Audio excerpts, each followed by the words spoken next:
Well, today on the show, Nissan has dropped the new 2025 Nissan Patrol. Wait, what? No. The new Nissan Armada. That's right. They've been pushing the heritage of the Patrol and trying to build its off-road capabilities and show, hey, the next Armada is going to be a badass just like the Patrol is. Because what many don't realize is the Armada is based on the Overseas Patrol. Now, it has grown since the desired version, the 90s on down. It's grown into this behemoth, but it is very capable, and I'm going to show you a couple pictures, a couple videos about it, and I've got some opinions about this thing because, well, it's interesting. So let's get into this right now. Here's your Nissan Nissan Armada, I'm sorry, they keep preaching the heritage, but that thing looks pretty good, though it is stealing from, I feel like it's got a lot of Cadillac or GMC in this thing for some reason.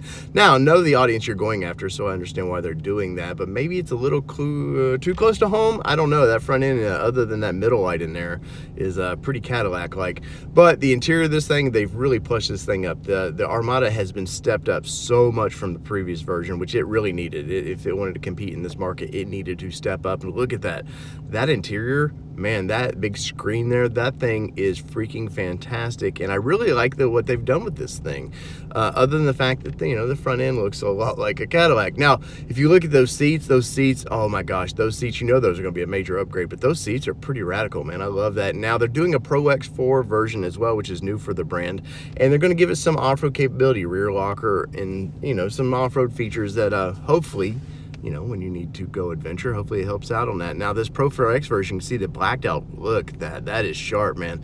I'm not sure what I like better, the blacked out version or the more plush version, but either way, they're kind of getting their own unique personality, which thank you, Nissan, for doing, because you've just known for years that Nissan gives you kind of one seat, one thing, in either brands. They might put leather in it, but it's just one design, and I'm happy to see that each vehicle is kind of getting its own personality now. As far as technology, it's going to have all the buttons here. You can see here, you got all the little modes, which is nice to see Nissan doing in their trucks now, kind of bringing that technology in. And that screen, I have to say, that screen is very nice, so I commend Nissan for doing that. And look at see how the steering wheel moved when they started in. It goes all in the position, so you'll have a 1-2 user setting, so that's gonna be nice. I've never complained about Nissan's the tech in it. Now look at these seats in the Pro 4X. I'm happy to say they actually gave the back seats some style, just like they did the front seats. Look at these are good looking seats, and it's something that Nissan has lacked for years.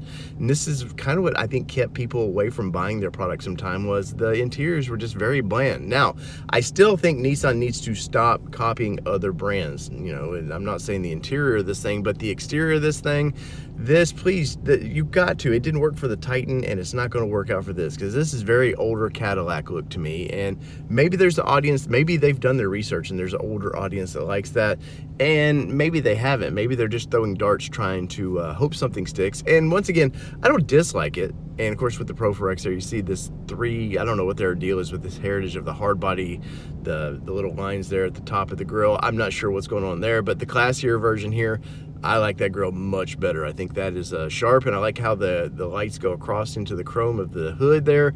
It looks very sharp, and I commend them on it, but maybe let's not look at other people's homework. That's all I'm gonna say. Once again, I could be wrong, and I will eat crow if I am wrong. But what do you think in the comments? Do you think it's a little close to maybe older Cadillac or maybe some GMC, or do you think Nissan's finally doing their own thing? And once again, the interior of this, 10 out of 10. I think the interior of this thing is great. I think the outside looks pretty good. I give it a 7 out of 10 right now till I see it in person. Maybe when I see it in person, it will change my mind. But ultimately, this thing is a home run for the brand, which they need desperately, because, well, losing Titan, they're kind of, they have no market share in the full-size segments, so they really need to pull in market away from some of the other brands like your GMCs and your Fords. So there it is. That's that thing. It's the Nissan Armada, the 2025 Armada. And interesting stuff about it. I do like some of the interior pieces. They've got to quit copying other manufacturers, though. Nissan needs a new design team badly. They need to do what Hyundai did in the mid-2000s and just wipe the house clean, start over, and let's get a new design language, because this copy situation they're doing, where they just sort of throw a couple tweaks on other brands' ideas, it's not working for me. Though I do think this is a very capable vehicle, and I wish Nissan all the luck, and I would love to do time in this thing, and maybe that would change my opinion of it.